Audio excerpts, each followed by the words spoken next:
Today on the show, I'm going to share with you how to get more done by doing less, the coolest conversation story in the Bible and what it teaches us. I'm going to cover that in this episode. Look at the article and talk about why married fatherhood can solve the masculinity crisis. So we'll talk about that. And I'll end with the book review of The Devil in the White City, which is about the Chicago World Fair in 1893 and a mass murderer who was on the loose in Chicago at the very same time. So let's get into today's episode. We will start out with our intentionality corner. I want to spend a few minutes sharing with you how you can actually get more done by doing less. So here's how to get more done by actually doing less things. Here's the deal. If you want to get more done in less time, you need to reduce your quantity and increase your quality. To get more done in less time, you need to reduce your quantity and increase your quality. Here's the reality. Listen, less is often more.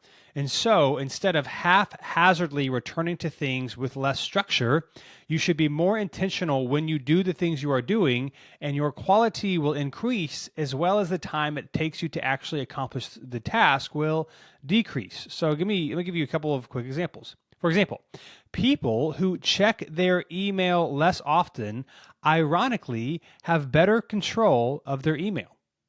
Pastors who designate a few intentional times to sermon prep will often write better sermons than those who work on a sermon every chance they get. In a second, I'll kind of share a little bit about my routine with you and kind of what it looks like for me. But again, practical examples like, hey, I'm going to, whenever I get time on my schedule, I'm just going to work on my sermon. That's going to take you a lot longer than if you dedicate a short amount of time that's focused, and you'll actually have a better product as well if you do it that way. Here's another example. Musicians and writers who follow a predetermined schedule often produce better work than those who work in fits and starts when they happen to be feeling more creative. It's really interesting if you look at some of the very prolific writers over the last couple hundred years. A lot of these people had very strict, rigid schedules, and you would think it's all whenever inspiration strikes, when in reality, no, man, here's when I'm going to work, whether the inspiration comes or not, and often inspiration follows preparation. It also follows just like actually sitting down and doing it. So to get more done, do less things. Why? Again, because planned intentionality will always increase your output over unplanned haphazard work. It will always increase your output. Personally, for example, I check my email probably much less than the average person, yet I have total control of my inbox. I follow something called Inbox Zero, where every day I get my inbox to zero. And one of the strategies to that is I just don't check it that much during the day. And when I do check it, I'm actually spending time in dealing with the email that comes in. Whether it is writing a weekly sermon or working on a weekly project, it is better to spend a block or blocks of intentionally focused time on the task instead of fitting it in fits and starts whenever you seem to have extra time. You see, creating content or art of any kind happens by repeatedly showing up, even when you don't feel like it. Finishing the reports or doing the thing, exercising, becoming healthy, whatever it is that you want to do, it happens by repeatedly showing up even when you don't feel like it. And often the juices will start coming if you just show up. And so you can get more done in less time by reducing the amount of times, that is the quantity you work on something. So reduce the amount of times you work on something, and instead schedule when you will work on it and only focus on that time, on that task during that time. So you want to increase your quality of it and decrease the quantity, the amount of times you're actually working on it. If you intentionally reduce your quantity, you can increase your quality because less is more. You just have to be intentional with your time. So let me give you some practical ways this works. This works for email. As I mentioned, I would recommend, I know this is a little bit determinative on the job that you have, but maybe only checking your email a couple of times during the day, putting it on your calendar, schedule when you're going to do it, and then deal with everything in your inbox that's in there at that time. I will say this, sometimes we feel like we have to respond to email right away because people want to be responded to or we don't want to miss things. I just want to say this, listen, people just want to be responded to. They don't really care that it's like that instant, generally speaking. And so instead of like putting all this internal pressure, again, I would recommend taking notifications off your phone so you don't get these dings every minute you get something in your inbox. Know that, hey, I'm going to deal with it at these allotted times. You deal with it less. You look at it less. By the way, if you look at it less, you will send less email, which also means you'll get less email as well. And so again, instead of just checking it all the time or habitually or when you're bored or just because it's like easier to check email than maybe work on this project or focus on this thing, just do it a lot fewer times, schedule when you're going to do it in your day, and you'll be able to have a much better handle on it, and you'll also spend less time on it as well. I'll give you a little example for me how this works with my sermon prep. So I have the easiest way to explain it in this context is on Tuesdays from 8 a.m. to noon is my primary sermon study and prep writing time. Now, personally, I'm about 3 to 4 weeks ahead at any time. And so the Tuesday from 8 to 12 that I'm doing is for a sermon that's about 3 to 4 weeks ahead of time. Now, after I do the main sermon, there's a sermon review I do with a couple people. The week of that I'm preaching the sermon, I'll tweak it. But like the bulk of like the study and writing, like the content heavy, mentally draining aspect happens in those 4 hours. Now, here's for me. It happens on the calendar every week. I don't take meetings. It is not moved. It is not like, hey, I'll work on sermons when things fit. It's on my calendar.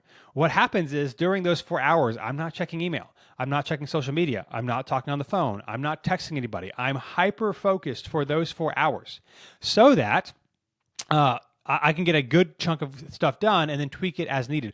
What I've seen a lot, at least in the pastor world, church world, is pastors kind of spend a few hours here, a few hours there, or they'll kind of move their sermon prep around depending on what their week looks like. And then it's very scattered. You're working at it all these different times. You can't focus, and you're also like a little mentally maybe like stressed or anxious. Like, is this actually going to get it done? So I certainly spend more than 4 hours on my sermon total before I preach it on a Sunday. I would probably submit that I probably spend less time than average on a sermon. Maybe you could say, well, don't you should actually spend more time on it because your sermons aren't any good.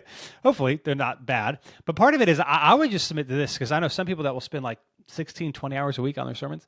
And in a day and age when we have, all these tools and books and stuff, it's a little bit different than it was, until modern recently. I would just say I probably spend the same amount of focus time as someone who might spend twice as long writing a sermon that I do. The same amount of time as focus, it's just compacted and like at one time, and I do it every single week, whether I feel like it or not. So being locked in and focused is better than 2 hours here, an hour here, 2 hours here. Oh, let me scramble on a Saturday night. It's not a good thing. So less time, but really focused time, you're going to get a lot more done and a lot better work done. Block calendaring in general, I will just say, is helpful in this area because you know exactly what you're going to do. So I'm a fan of scheduling my week out ahead of time, or one of the things I also do is at the end of my current workday, I'll look at my calendar for the next day and go ahead and fill in any gaps. What this does is that the next day when I'm doing things, I'm not wondering, hey, what should I do next? I know exactly what I should be doing when. I'm motivated and I'm not trying to decide in the moment what I want to do, because we all know if you're trying to decide in the moment, you're always going to typically pick the thing that's easiest to do, not necessarily the thing that you should be doing.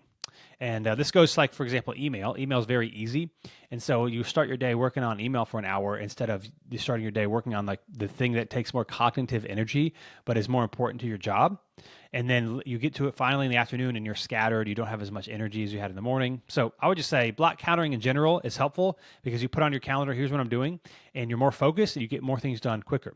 Here's the reality also, you actually only have about 3 to 4 hours max of focused work per day anyway.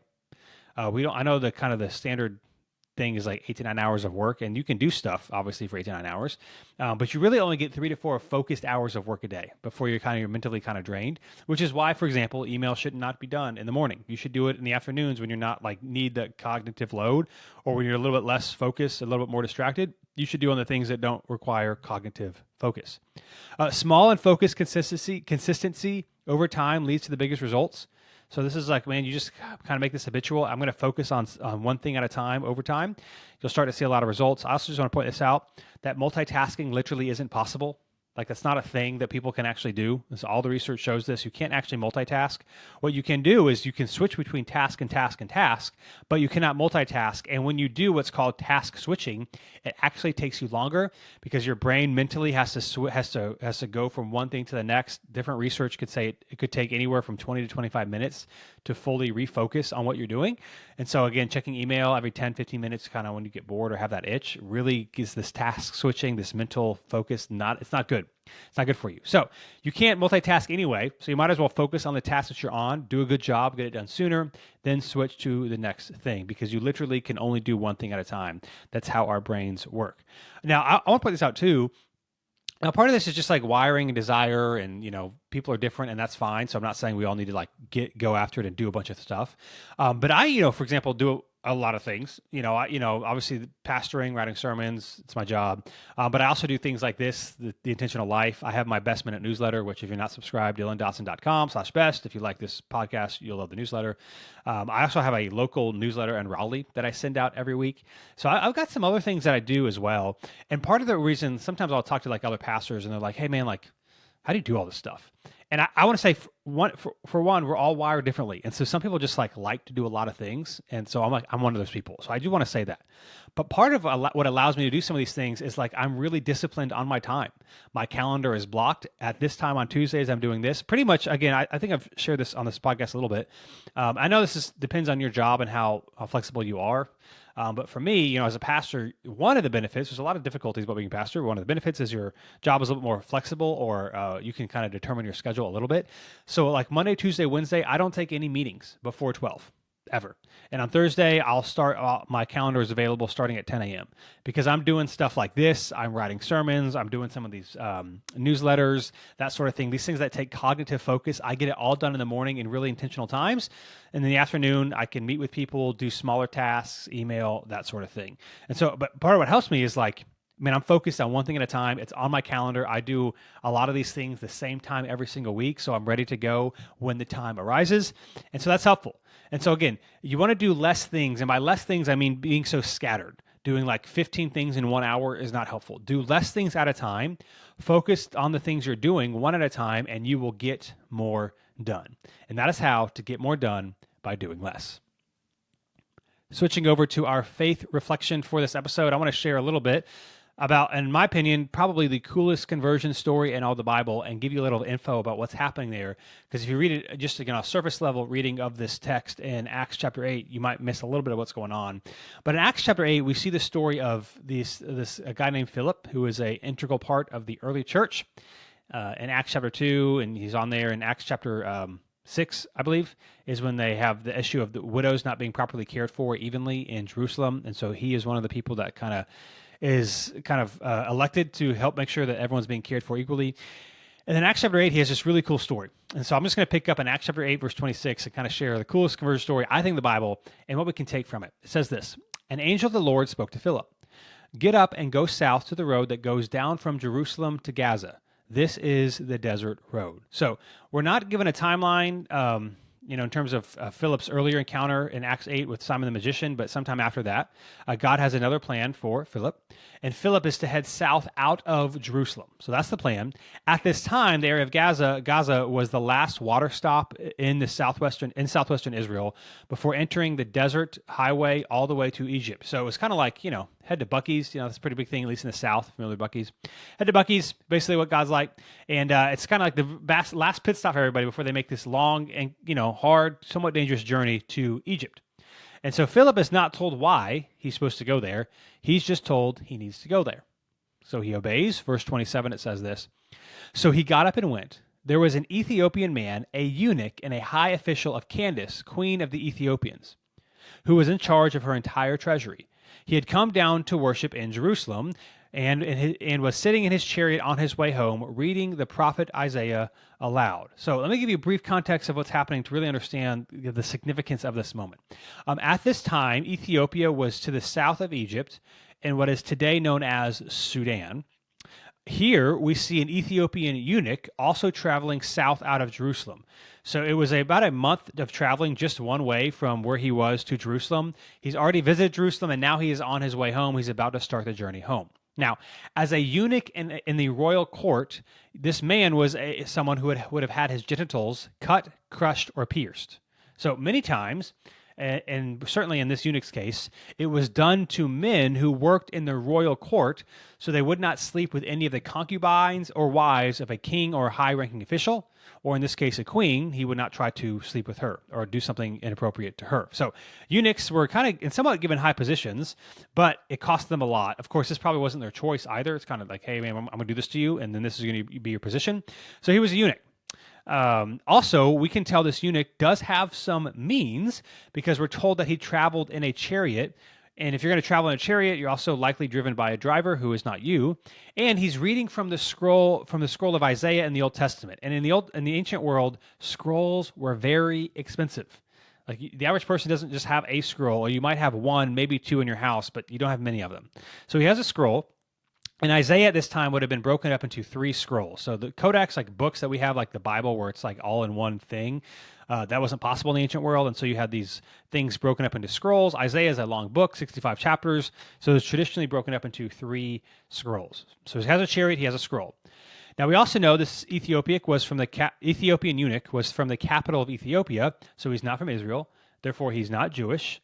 He may have been a proselyte, which means a Gentile who converted to Judaism, or at least interested in the things of Yahweh and the God of Israel. After all, he did travel to Jerusalem, as we'll see in a second, and as we'll see why in a second. And he's reading from the scroll of Isaiah. So he's not Jewish, but he clearly is interested in the God of Israel. Now, what we see in this story, all that to say, the eunuch is headed back home after visiting the temple in Jerusalem. Now, we do not know exactly what this eunuch's experience was at the temple, or attempting to go into the temple at Jerusalem, but we do know historically probably how it would have went. We do know historically that certain parts of the temple were restricted for certain people and certain functions. As a non-Jew, he would have been excluded from the central most part of the temple grounds, which is the inner court.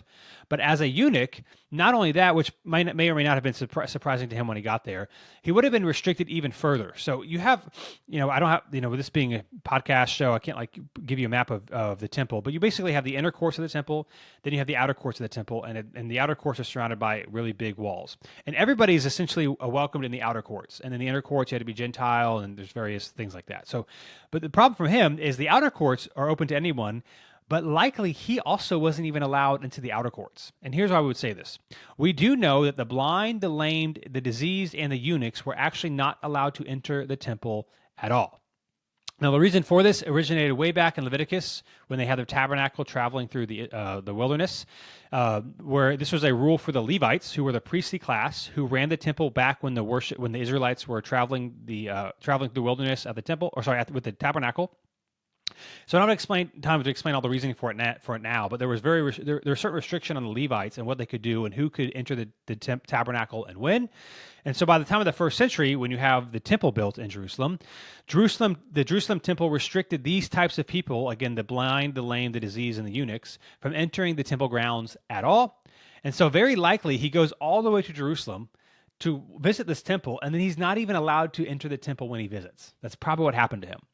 And so now he's leaving Jerusalem, clearly disappointed about what happened. And then it says this in verse 29. It says, "The Spirit told Philip, 'Go and join that chariot.' When Philip ran up to it, he heard him," this is the eunuch, "reading from the prophet Isaiah, and said, 'Do you understand what you're reading?' 'How can I,' he said, 'unless someone guides me?'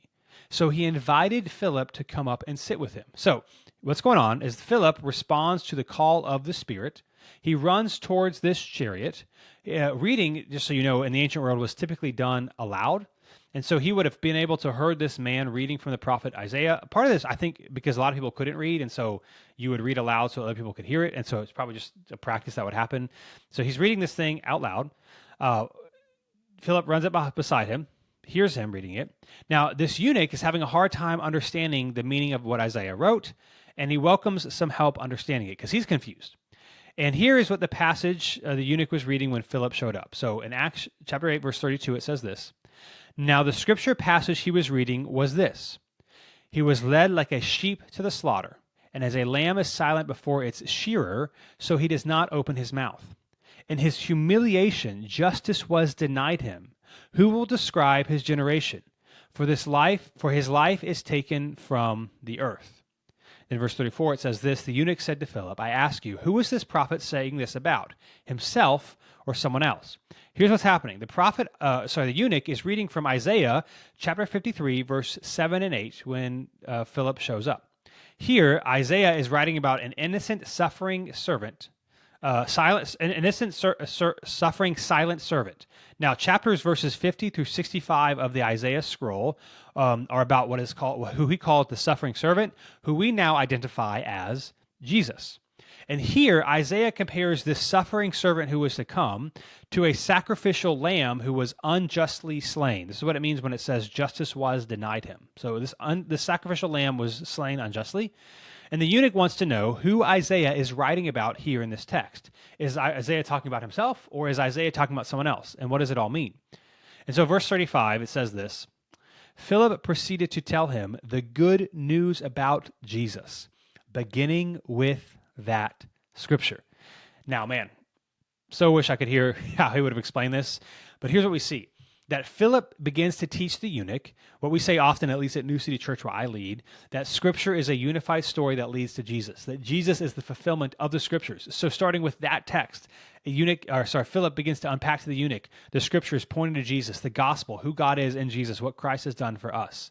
And that he's teaching this eunuch that what Isaiah was prophesying about here was prophesying about a Messiah who was to come, a Savior, the Anointed One, which we know as Jesus. Now, stay with me for another minute so I can kind of bring this all together. Here is what is happening in this story. That this story is about Philip, so one of the early church leaders. An angel tells Philip to essentially leave Jerusalem and to start walking towards the desert. So, hey, leave Jerusalem, start walking towards the desert. But Philip is not told why. So he starts walking, and eventually Philip comes to an Ethiopian eunuch, and the Spirit of God tells him to approach this man's chariot. As he approaches this man's chariot, he finds that the man is reading from Isaiah 53, and this man is confused. Now he's reading a scroll, and Isaiah is a big book. As I said, it was broken up into three different scrolls traditionally. So the scroll that he was reading from would have included a passage from Isaiah 56. So again, he's making this multiple month journey. He's undoubtedly read this scroll before. And so in the same scroll, a few chapters later in Isaiah 56, the same scroll also writes this. I'm going to read this to you. I'm going to show you why this would have been so confusing for the eunuch. So in Isaiah 56, verses 3 through 5, it says this: No foreigner who has joined himself to the Lord should say, the Lord will exclude me from his people. And the eunuch should not say, look, I am a dried up tree. In other words, it's kind of the ancient way of saying I'm damaged goods. So a eunuch shouldn't say that. Verse 4, for the Lord says this: for the eunuchs who keep my Sabbaths and choose what pleases me and hold firmly to my covenant, I will give them in my house and within my walls a memorial and a name better than sons and daughters. I will give each of them an everlasting name that will never be cut off. So just think about what's happening here. You have this Ethiopian who is both a foreigner and a eunuch, so he's certainly identifying with this passage. He had just left Jerusalem, where he was likely barred from entering the temple to worship God, which was probably very confusing for him and hurtful for him, because he would read passages like this, that no foreigner and eunuch who is trying to love God and obey him should be turned away, and that even a eunuch who can't have sons and daughters himself can have something even better, which is fellowship with God. So he reads this passage, he goes to the temple in Jerusalem, and he's confused because he's barred entry. So he's probably like really sad. And so as he is beginning his journey back home from Jerusalem, this random guy shows up out of nowhere, finds him reading the Isaiah scroll, and Philip shows up when he's reading Isaiah. The Ethiopian eunuch is reading from Isaiah chapter 53, verse 7. And here, by the way, are the verses that he was reading right before Philip showed up. So Isaiah 56 that I just read was part of the scroll, would have been very confusing to him. I want to read to you Isaiah 53, verses 5 and 6. These are the two verses he read right before Philip shows up. It says, but he, now the he here is the suffering servant. So this is who the eunuch is confused about. Who is the suffering servant? So again, it says this: but he was pierced because of our rebellion, crushed because of our iniquities. Punishment for our peace was on him, and we are healed by his wounds. We all went astray like sheep. We all have turned to our own way, and the Lord has punished him for the iniquity of us all. And then, of course, he comes to the passage that he was reading when Philip shows up. It goes on to say this: he was led like a sheep to a slaughter, and as a lamb is silent before its shearer, so he does not open his mouth. In his humiliation, justice was denied him. Who will describe his generation? For his life has taken from the earth. So he's confused about this. Philip then proceeds to explain to this man the scriptures, that this man that Isaiah is writing about is Jesus. Now, I just want to point this out. In other words, here's what is going on. That God loved this eunuch so much this eunuch who desired to know God, God loves him so much that he sends Philip out into into the desert to track him down. And he's reading this section about the Messiah who was to come, who being cut, pierced, and crushed in order to take the sins of the world. And God sends Philip to tell this eunuch that your scars don't define you, his do. Your scars don't define you, eunuch. What has happened to you, your genitals that have been crushed, pierced, and you have been a very shameful position for you to have. You can't have kids. There's a big deal in the ancient world. Listen, that does not define you. Jesus does. This man who traveled over 1,500 miles to the temple in Jerusalem and is leaving likely feeling like an outsider is then chased down by God and told that the promises of Isaiah were fulfilled in Jesus and therefore are true for him. This man, whose body had been disfigured, likely not by his choice, is being told that yes, it is true, God came for you too. And I believe this story is included in the book of Acts for a couple of reasons, but one is to remind us of this truth, that God came for you too. That God came for you too, like not just the Ethiopian eunuch, but you, the listener to the show, to this podcast, like right now, he came for you. That Jesus didn't come for those already born to the right family or the right social class or the right ethnicity. Again, Philip was a Jew sharing the gospel here with an Ethiopian black man. He didn't come for those who haven't made big mistakes or had big things happen to them that were maybe outside of their control. Maybe you've had like really terrible things happen to you that were not your decision. He came as the suffering servant with joy, the book of Hebrews tells us, by the way. With joy, he becomes the sacrificial lamb on our behalf for anyone who wants to experience the kingdom of God. God came for you too. He came for you too. And that's the story we see here. Now, I know when I say that, here's what some people think. Here's some pushback to the gospel because this sounds like too good to be true. Some people say, well, here's all I've done. And I wonder if God still loves me, or wonder if there's still hope for me because I've done X, Y, and Z, or I've gone so long doing my own thing. Like, is there hope for me?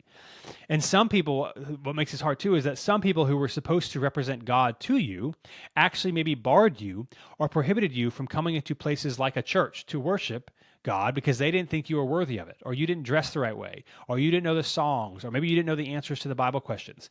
And I just want to remind all of us, I want to remind you, if that's your story, that only Jesus gets to tell you who you are.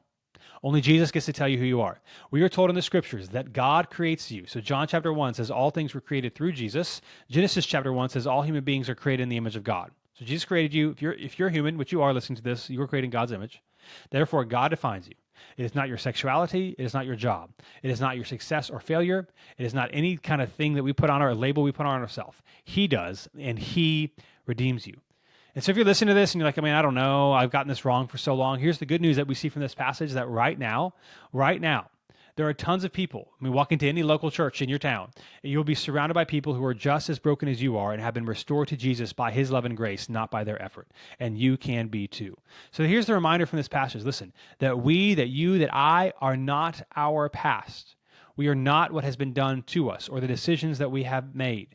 You can be defined as a son and a daughter or a daughter of the King who invites you to a better way.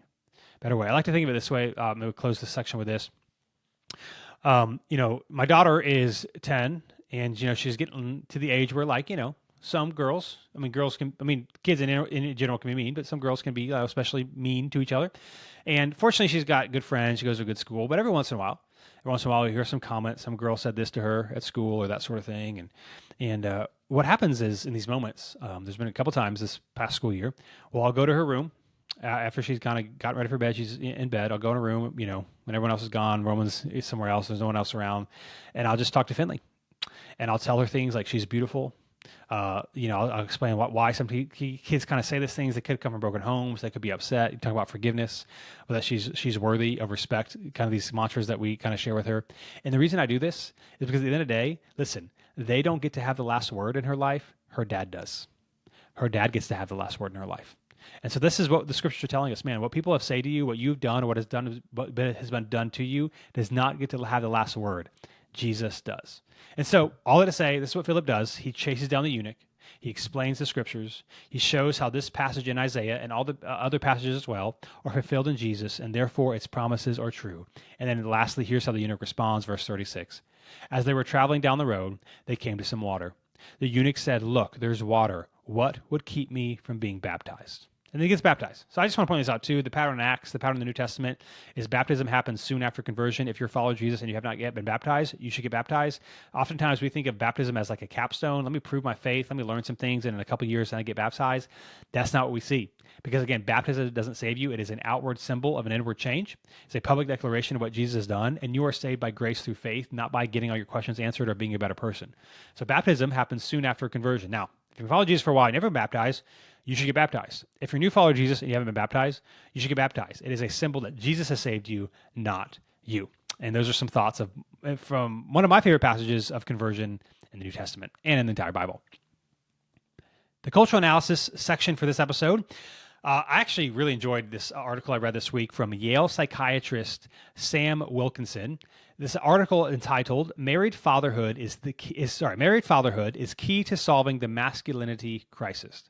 Married fatherhood is the key to solving masculinity crisis. This is on the ifstudies.org, but if you just Google Sam Wilkinson, married fatherhood is the key to solving the masculinity crisis, it's a free article. You can read it as well. I try to limit. So basically what I'm going to do here is I'm going to summarize the article. I'm going to read some of the quotes from there and give some thoughts at the end. There were so many things. I could have just honestly read this whole article but I'm not going to do that. So anyway, I'm going to jump into it, some things that he points out and some thoughts that I have. Here's how he starts the article. It says this: across the United States, an unsettling trend has been emerging. One that suggests that young men are increasingly lost, disconnected, and adrift in a rapidly changing world. Recent reports reveal a growing number of young men that feel aimless, lonely, and uncertain about their place in society. Statistically, men are more likely than women to be living with their parents well into their 20s and even 30s. Academic achievement gaps increasingly favor females, with women graduating both from high school and college at rates higher than their male counterparts. Now, I want to point out, this is just a side note, this is a troubling trend that's been happening for the last couple of decades. And here's why this matters. Obviously, women have historically had a lot of not great things going their way, and so we should champion equal rights for women, all that sort of thing. But they don't have to be mutually exclusive. Like, we could care for both men and for women. And I just want to point this out. Now, this is data, so don't get mad at me. This is just real, pure anecdotal data. Not anecdotal, like real data. Data shows, and there's so many places you could find this. I guess you could do a Google search if you're kind of like, are you sure about this? Data shows that women want to marry a socioeconomic equal or higher. So generally speaking, I know there's exceptions, but this is like the history of humanity as they've studied these things. Women, generally speaking, want to marry someone of equal socioeconomic status or higher. Now, part of this, just biologically speaking, over human development is like, women are going to have kids and they want to make sure that their partner can support them and sustain them. And so that's just generally speaking. Women want to marry someone socioeconomic status equal or higher than them. Men generally don't care as much. So men generally want to marry women that are equal or lower status. They will marry women of higher status, but it can cause some insecurity. I'm not saying it's right or wrong or whatever. This is what the data shows us. That women primarily just want to marry people that are equal or higher than them socioeconomically. Men are actually a lot more open, and they don't mind marrying someone who's lower economically than them, because typically, again, the masculine things, you want to provide and care for your family. And so regardless of the status of your wife, you're going to say, hey, I want to do the best I can for my family and provide in that way. So here's the problem I just want to point out. When you have a growing trend where women are graduating and men don't, it makes marriage even more challenging, because women are kind of like in this higher echelon, are kind of moving up into the higher echelon of society, where men are moving down. And then for finding a mate, it actually makes it really, really hard. So that's just the data. I just want to point that out there. So this is not just like, not great overall that men aren't going to college and, not finding as much success. It's not good for society. It's also not good for marriage. Anyway, then the article goes on, talks about how the trend is bringing about a crisis in masculinity, where men are losing a sense of meaning and identity, and traditional roles in society that were held by men are becoming more egalitarian. So men are kind of like, what should I be doing? The article then lists some of the solutions that have been offered, and while some of them would help, that doesn't answer the fundamental question, which Sam says, what gives life meaning? What gives life meaning? Now, lots of things I want to point out can give life meaning. Sam states that research shows, however, that relationships matter more than anything else, and this is consistent across time and cultures. So the biggest meaning thing in your life that you get from is your relationships. Now, by the way, who you marry is the most important decision. It's not what the article talks about. Again, this is just data. Who you marry is the most important decision you'll make in your entire life. It has more bearing on your happiness and your purpose than anything else. Is who you marry. It's not about more than where you live, how much money you make, how much you enjoy your job. Who you marry is the most important decision you will make in your entire life. And so, of course, if marriages aren't going well, that's going to be a bad thing too. He goes on to say this. He says, Dr. Martin Seligman, I'm sure that's how you pronounce that, one of the founding fathers of positive psychology, famously put it this way. So he quotes from a psychologist: other people are the best antidote to the downs of life and the single most reliable up. Similarly, Dr. George Valiant, a Harvard psychologist who led the longest study on adult development ever conducted, concluded that the only thing that really matters in life are your relationships to other people. That's what gives you the most meaning, purpose, joy, all that sort of thing. Then the author says that at least part of the answer can be found, the reason for this in human history is because social cooperation has been so vital to survival. So it kind of has been hardwired to us to define fulfillment and social connection because we need that to survive, especially for most of human history. Then the author says this, but a deeper answer to why relationships are rewarding has to do with the way nature shaped our family relationships. Most animals bear offspring that can function independently soon after birth. Human babies, however, are among the most helpless creatures at birth on the planet. And then he gives a bunch of other examples of animals, like you have birth within a couple of days, like they're fine. Obviously, for humans, it's not a couple of days. It's a couple of years, at best, to just like try to survive. Of course, to develop, you need, a lot longer. He goes on to say this: over thousands of generations, these deep emotional ties between mother and child have been reinforced by biology. The experience of pregnancy, childbirth, and breastfeeding have created a powerful connection. For women, this connection can serve as a wellspring of meaning and purpose. In fact, a Pew Research study of over 5,000 Americans revealed that parents are twice as likely to describe time spent caring for their children as very meaningful compared to time spent working. But then he says, what about fathers? So where does this leave dads? So he then says this: in order to help offset this imbalance, again, the imbalance that, like, especially in early development, the babies are only coming from women and babies survive by women. So there's like this instant connection. The babies need their mom. So what about dads? He says this: in order to help offset this imbalance, there needs to be a strong cultural mechanism that links men to their children. For most of history, this has been a fundamental but under-recognized purpose of marriage. As a social biological institution, marriage has provided a cultural expectation that encouraged men to remain present, invested, and protective, not just of their partners, but also of their offspring. Yet, as divorce rates surged in the later part of the 20th century, the cultural scaffolding that once helped anchor men to family life began to erode. He even talks about in the article that even present fathers in a divorce, so there's a lot of dads who still want to be present in divorce. Typically, however, when mom and dad get divorced, mom gets the custody again typically, and dad gets shorter visits and just phone calls, like doesn't get to spend nearly as much time, obviously, with their kids that he would have if he had remained married. The journalist Solomon Jones, in the article, he says this: the journalist Solomon Jones described divorced fatherhood as a disjointed tapestry of love and distance, longing and hurt. He speaks to a painful reality. He says this: a father's love is so often expressed through providing and protecting, and it's difficult to provide and protect without presence. If you're not seeing your kids regularly, it's hard to provide and protect for them because they're not around you. He goes on to talk about, in fact, that he references a social worker named Charles Ballard, who has proved that fathers who engage with their kids also become better members of society. So being a present dad and a loving husband actually makes better men. Here's what Charles Ballard found: that through home visits, counseling, and parenting programs, Ballard helped over 2,000 men re-enter their child's lives. The results were striking. Only 12% of these men were employed full-time when the program began. But this is crazy. After reestablishing their parental roles, 62% had secured full-time work, and another 12% had found part-time jobs. Over 95% began contributing financially to their child's care. That's crazy. That's crazy. Article then shows that when men feel needed, when they are responsible for someone beyond themselves, they often rise to the occasion. Again, generally speaking, I know like this is not always the case, but generally speaking, a man is around kids, a wife, and he's like, I'm going to provide for them. I got to do this. I can just speak from my experience. When I had my first kid, of course, then I had my second kid too. But like this, I was already working, doing the thing, that sort of thing. But I remember like the day my daughter was born, there was like this oh my goodness, like I will do anything for this girl. I got to provide for my family. I got to do this thing.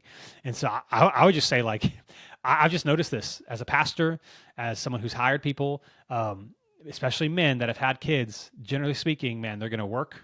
They're going to work hard. They're going to be focused because they have something that they're trying to provide for. It makes a difference. All that to say, the article ends with this. It ends by saying this. So, what is to be done about the masculinity crisis? Several potential solutions have been offered, and as we seek such solutions through education reform, mentorship, and job training, marriage and fatherhood must also be a part of the equation. Listen, families matter. Moms and dads matter. This is why one of the, obviously the skyrocketing divorce rates, not good. The rise in acceptance of gay marriage, not good for kids. That we've increasingly made kids a commodity. And so we do things like surrogate pregnancies for gay couples or lesbian couples to have kids of their own. And so you're intentionally putting a child, so I just want to say this, to intentionally put a child in a situation without a mom and a dad is not a good thing. It's not a good thing. Now, I'm not talking about fostering or adopting a single parent, a single mom or dad that wants to foster adopt. I'm not talking about a kid who needs a home, who's already alive, but I'm saying, hey, let's intentionally impregnate a surrogate mom so she can have, or surrogate woman so she can have these kids for these other people, and not to intentionally do that. It's not a good thing. I think morally it's actually not a good thing, but even statistically, man, if you want your kids to survive and you're married, love your spouse, stay married, and love your kids. Kids need both a mom and a dad, and dads need marriage to be better members of society. Just thought it was a phenomenal article. Hopefully it was helpful and some things to think about. Moving on to the book review. This book, this is a book called The Devil in the White City, and I did not put Eric Larson. Sorry, I didn't write his name down. Eric Larson. I've read a couple of his books. His book on the start of the Civil War, The Demon of Unrest, one of my all-time favorite nonfiction historical books, The Demon of Unrest. So good. This book's not as good as that one, but I still enjoyed it. So the book is called The Devil in the White City by Eric Larson. It is a story about the World's Columbian Exposition, which is a huge fair that took place in Chicago in 1893 to celebrate the 400th anniversary of Christopher Columbus's voyage and the quote-unquote discovery of America. This is also referred to as the Chicago World Fair. So if you've ever heard about it, this is what it's about, the Columbian World Fair. In the name of Christopher Columbus, Chicago World Fair. Now, the book primarily focuses on the immense effort to construct the fair, which lasted 6 months leading up to 1893, and it spends a lot of time talking about the fair itself. It follows Daniel Burnham, I should pronounce that, who is the lead architect and the director of works for the exposition. So it kind of followed his path of like getting all these architects and engineers and how they pulled off this feat of building this massive fair. So focus on him, and also focuses on a guy by the name of H.H. Holmes. It's a pseudonym. His real name is Herman Webster Mudgett, but he gave himself the name H.H. Holmes, and so that's just who he referred to throughout the book, who became a prolific murderer during the fair. So the book is it kind of focused on three things: the fair itself, Charles Burnham, and H.H. Holmes. The book is about 900 pages long before the author notes and bibliography, so it's about 390 reading pages. But the font is smaller than usual, than most like modern books. So it actually reads like much longer than 390 pages, just for what it's worth. Depending on if you're like, hey, I'm looking for books of certain size, I might say it's probably more like a 450 to 500, 475 to 500 page book is probably what it reads because the font's a little smaller. Overall, I enjoyed the book, and I'm always fascinated by the ability of historical writers to piece together events from long ago. Like, it's just like, I don't know how they do it. They're taking all these articles, news things, journals, interviews that were written down, and like they put this narrative together. I'm always just like blown away. It seems like impossible. I'm always like really fascinated how people like Eric Larson even write stuff like this. At times, however, the book veers into details that don't feel entirely relevant to the main narrative, but it mostly stays on track. For example, the guy who was I would just say this way, the guy who was in charge of the grounds, like the landscaping for the Chicago Fair, the book like focuses on him a lot. My guess is because he probably kept a journal, but it's like, I was like, this isn't really relevant to the story. So I think like a lot of that guy's stuff could have been taken out. But anyway, overall, it still was helpful, still good. Here's what the best part. The final 100 pages were actually the best part, where many books begin to lose momentum at the end. It's like, this could have been shorter. This one could have been shorter by taking out other stuff, but not the ending. The ending was great. This one actually became more engaging at the end.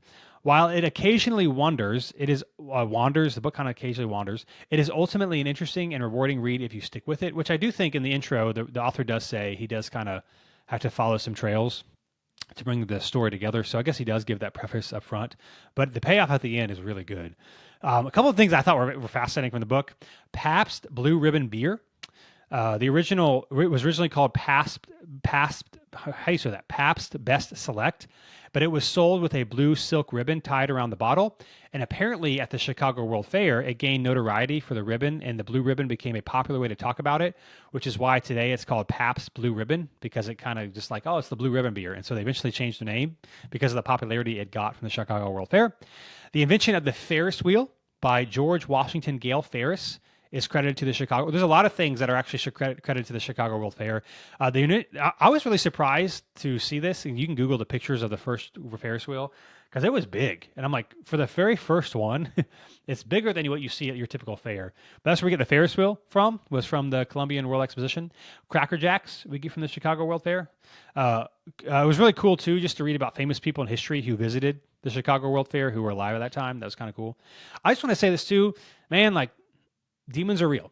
So you read about this guy, H.H. Holmes, and like the things that he did, and there's just like the sinisterness of his life and the people he murdered. Man, it's like, that is demonic. And you could kind of explain it away as just a psychological thing. And I'm not saying that doesn't have a part of it, but man, like, good and evil exist. I mean, you read this book and you'll see it. And I just want to say it was a solid nonfiction historical book. It's the type of book I would enjoy on vacation. So if you're looking for something fun to read, I just read in general. I like to read in general. Typically when I go on vacation to the beach or something like that, I like to get a historical book because, you know, I read just a lot of nonfiction, I don't know, self-help genre, which I feel like is a bad thing to say, but, you know, just learning, that sort of thing. The problem is some books are either good or bad, and you don't really know, and I don't really want to read a dud on vacation. And so I always look for, you know, like a historical book that's interesting. And so this is like a type of vacation book I really enjoy. So if you're looking for a book, you like history, The Devil in the White City by Eric Larson. Overall, I gave it an 8 out of 10, which means 8 and above means I do recommend it. It was a little long, a little wandering at some parts, but overall the ending really kind of solidified and kind of upped the rating for me. So I give it an 8 out of 10. I would recommend the book, and I enjoyed it. So again, thanks as always for joining me today on The Intentional Life. If you like this, be sure to subscribe, maybe share it with a friend, and I'll be back with you next Monday for another episode of The Intentional Life.